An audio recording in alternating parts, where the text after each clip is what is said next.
India America വ്യാപാര കരാറിന്റെ ചർച്ചകൾ അവസാനിക്കും മുമ്പെയാണ് അമേരിക്കൻ പ്രസിഡന്റ് ഡൊണാൾഡ് ട്രംപ് ഇന്ത്യയുടെ ഉൽപ്പന്നങ്ങൾക്ക് 25% നികുതി പ്രഖ്യാപിച്ചത്. റഷ്യയുമായുള്ള ഇന്ത്യയുടെ വ്യാപാര സഹകരണം തുടരുന്നതിലെ അമേരിക്കയുടെ അസംതൃപ്തിയാണ് ട്രംപിന്റെ പെട്ടെന്നുള്ള ഈ പ്രഖ്യാപനത്തിന് കാരണം. ഈ തീരുമാനം ഇന്ത്യൻ ഉൽപ്പന്നങ്ങൾക്ക് തിരിച്ചടിയാകുമോ? രാജ്യത്തിന്റെ സമ്പദ് വ്യവസ്ഥ ശക്തമായി നിലനിർത്തുന്ന കരാറുമായി മാത്രമേ മുന്നോട്ടു പോകാവൂ എന്ന് ഇന്ത്യ നിലപാട് വ്യക്തമാക്കി കഴിഞ്ഞിട്ടുണ്ട്.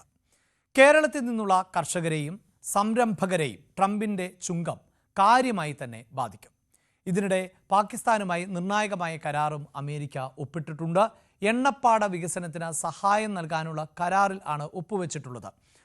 ഒരിക്കൽ പാകിസ്ഥാൻ ഇന്ത്യക്ക് എണ്ണ വിൽക്കുന്ന കാലമുണ്ടാകും എന്ന് വരെയാണ് ഡൊണാൾഡ് ട്രംപ് സമൂഹ മാധ്യമത്തിൽ കുറിച്ചിട്ടുള്ളത്.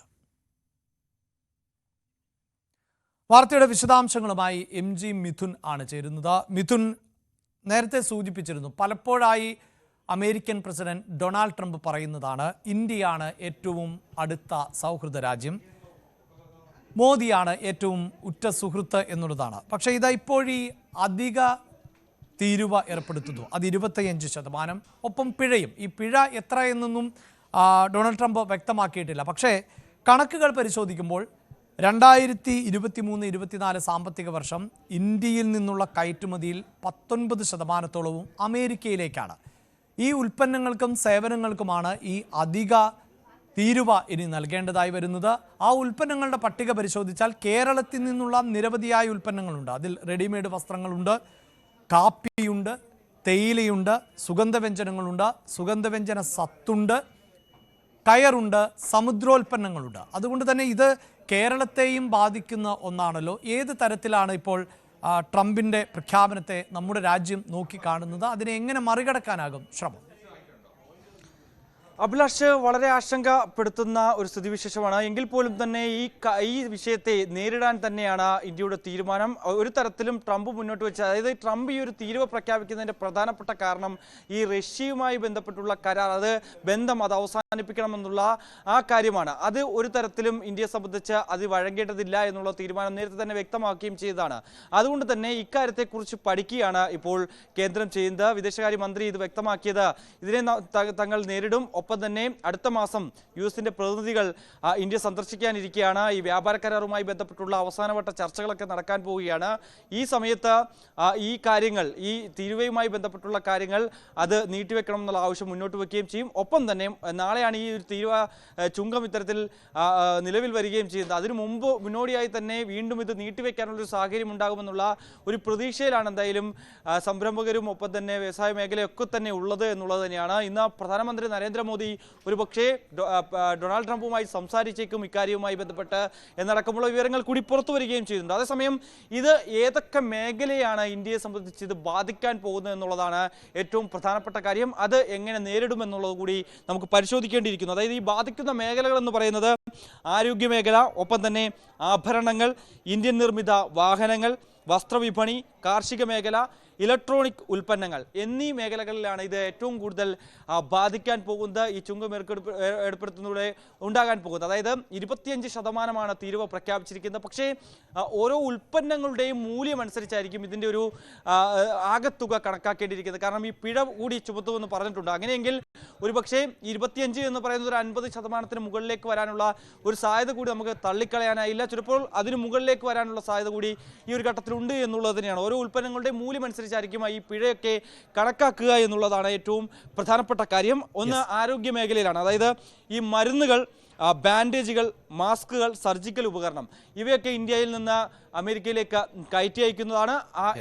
ഇവയ്ക്ക് അധിക തീരുവ ഏർപ്പെടുത്തുന്ന തരത്തിലേക്ക് കാര്യങ്ങൾ പോവുകയും ചെയ്യും. അങ്ങനെയെങ്കിൽ അത് വലിയ രീതിയിൽ ബാധിക്കുകയും ചെയ്യും. മറ്റൊന്ന് ആഭരണങ്ങളാണ്. അതായത് സ്വർണം, മുത്തുകൾ, കരകൗശല വസ്തുക്കൾ എന്നിവയ്ക്കും ഈ ഒരു അധിക തീരുവ അത് വലിയ രീതിയിൽ കാര്യമായി ബാധിക്കുകയും ചെയ്യും. ഒപ്പം തന്നെ മറ്റൊന്ന് ഇന്ത്യൻ നിർമ്മിത വാഹനങ്ങളാണ്. അതായത് ഈ വാഹനങ്ങളുടെ കയറ്റുമതിയെ വലിയ രീതിയിൽ ബാധിക്കും.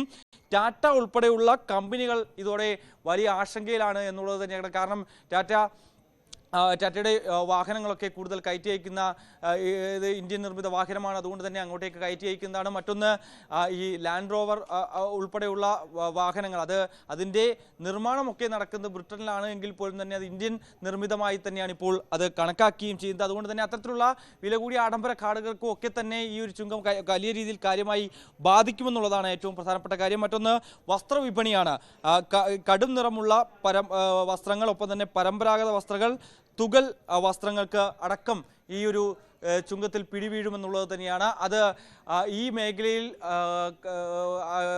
കാലങ്ങളായി വർക്ക് ചെയ്തുകൊണ്ടിരിക്കുന്ന, പരമ്പരാഗതമായി ഈ മേഖലയിൽ പ്രവർത്തിക്കുന്ന ജനങ്ങൾക്കത് വലിയ രീതിയിൽ തിരിച്ചടിയാകുമെന്നുള്ളത് തന്നെയാണ് ഏറ്റവും പ്രധാനപ്പെട്ട കാര്യം. മറ്റൊന്ന് ഈ കാർഷിക മേഖലയാണ്. കാർഷിക മേഖലയിലേക്ക് വരുമ്പോൾ ഇഞ്ചി, ഒപ്പം തന്നെ വെണ്ട, ഉരുളക്കിഴങ്ങ്, മാമ്പഴം എന്നിവയൊക്കെ ഈ തീരുവ പട്ടികയിലേക്ക് വന്നിട്ടുണ്ട് എന്നുള്ളത് തന്നെയാണ്. ഒപ്പം തന്നെ സുഗന്ധ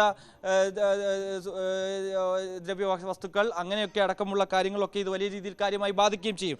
മറ്റൊന്ന് ഇലക്ട്രോണിക് ഉൽപ്പന്നങ്ങളാണ്. ഐഫോൺ ഉൾപ്പെടെയുള്ള മൊബൈൽ ഫോണുകൾ, ക്യാമറകൾ, ലെൻസുകൾ എന്നിവയ്ക്കും ഇത് പിടിവീഴുമെന്നുള്ളത് തന്നെയാണ്. എന്തായാലും പക്ഷേ കേരളത്തിലേക്ക് വരുമ്പോൾ, കേരളത്തിൽ നമുക്കറിയാം സമുദ്രോൽപ്പന്നങ്ങൾ ഏറ്റവും കൂടുതൽ ഇവിടെ നിന്ന് കയറ്റി അയക്കുന്നു.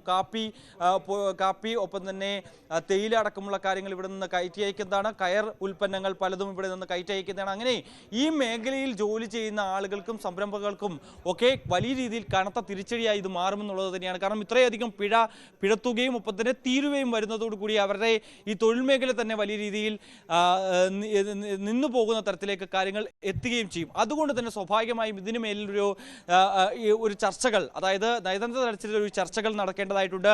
അത് സംബന്ധിച്ചുള്ള ധാരണയിലേക്ക് എത്തേണ്ടതായിട്ടുണ്ട്. സ്വാഭാവികമായും ഞാൻ നേരത്തെ സൂചിപ്പിച്ചതുപോലെ തന്നെ ഇന്ന് പ്രധാനമന്ത്രി നരേന്ദ്രമോദി ഒരുപക്ഷെ ഡൊണാൾഡ് ട്രംപുമായി സംസാരിച്ചേക്കാം. ഈ നികുതി നടപ്പിലാക്കുന്നത് ഒരു പക്ഷേ നീട്ടിവെച്ചേക്കുമെന്നുള്ള പ്രതീക്ഷയിലാണ് ഇവരെല്ലാം ഉള്ളത്. തീർച്ചയായും ഇതാണ് ഇപ്പോൾ അമേരിക്കയുടെ തന്ത്രം. അതിൽ എടുത്തു പറയേണ്ട കാര്യങ്ങൾ, പ്രത്യേകിച്ച് ഈ മേഖലയിൽ ഇപ്പോൾ ഇന്ത്യ മാത്രമല്ല അമേരിക്കയുമായി വ്യാപാര ബന്ധത്തിൽ ഏർപ്പെട്ടിട്ടുള്ളത്. ബംഗ്ലാദേശ് പോലെയുള്ള ഒരു രാജ്യത്തിൻ്റെ കയറ്റുമതിയുടെ 30% അമേരിക്കയുമായിട്ടാണ്. അതല്ല എങ്കിൽ ശ്രീലങ്കയുടെ കയറ്റുമതിയുടെ ഏതാണ്ട് 25% അമേരിക്കയുമായിട്ടാണ്. മറ്റ് രാജ്യങ്ങൾ, ഇപ്പോൾ ഫിലിപ്പീൻസ് പോലെയുള്ള രാജ്യങ്ങൾ ഉണ്ട്, അവരുടെ കയറ്റുമതിയുടെ 20% അമേരിക്കയുമായിട്ടാണ്. ഇതിലിപ്പോൾ മിഥുൻ, ഇതിൽ ഇന്ത്യ നേരിടാൻ പോകുന്ന പല പ്രതിസന്ധികൾ ആണല്ലോ. പ്രത്യേകിച്ച് ഇന്ത്യ ഇപ്പോൾ ഒരു അസംബ്ലി ഹബ്ബായി മാറിയിട്ടുണ്ട്. നേരത്തെ മിഥുൻ തന്നെ സൂചിപ്പിച്ചതുപോലെ മൊബൈൽ ഫോണുകൾ, ഇപ്പോൾ മലയാളികളൊക്കെ വ്യാപകമായി ഉപയോഗിക്കുന്ന ഐഫോൺ ആകട്ടെ, ആൻഡ്രോയിഡ് ഫോണുകൾ ആകട്ടെ, ലോകത്തെ പല ഉപഭോക്താക്കളും ഉപയോഗിക്കുന്ന ഫോണുകളുടെ അസംബ്ലി നടക്കുന്നത് ഇന്ത്യയിലാണ്. കാരണം ഇവിടെ നിർമ്മാണ ചെലവ് എന്നത് കുറവാണ്. അതുകൊണ്ട് തന്നെ പല രാജ്യങ്ങളുടെയും അസംബ്ലി വർക്കിംഗ് ഇന്ത്യയിൽ നടക്കുന്നു, അമേരിക്കയുടേതും. അതുകൊണ്ട് തന്നെ ഇതിൻ്റെ കയറ്റുമതി അതിനെയും പ്രതികൂലമായി ബാധിക്കുന്ന സാഹചര്യം ഉണ്ടാകുന്നു.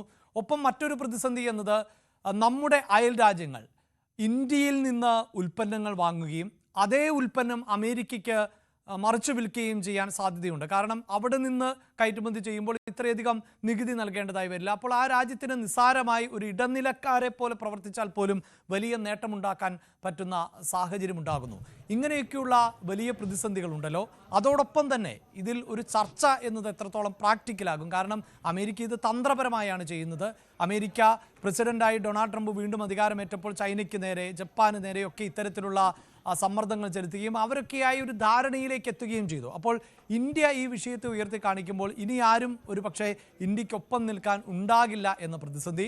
മറുഭാഗത്ത് റഷ്യയെപ്പോലൊരു രാജ്യവുമായി ഇന്ത്യയുടെ നയതന്ത്രം എന്നത് നമുക്കറിയാം. ഇന്ത്യ എല്ലാ രാജ്യങ്ങളോടും തുല്യമായ നയതന്ത്രവും അകലവും ഒക്കെ പാലിക്കുന്ന ഒരു രാജ്യമാണ്. അതുകൊണ്ട് തന്നെ വളരെ പെട്ടെന്ന് റഷ്യയെ മാറ്റി നിർത്തുക എന്നത്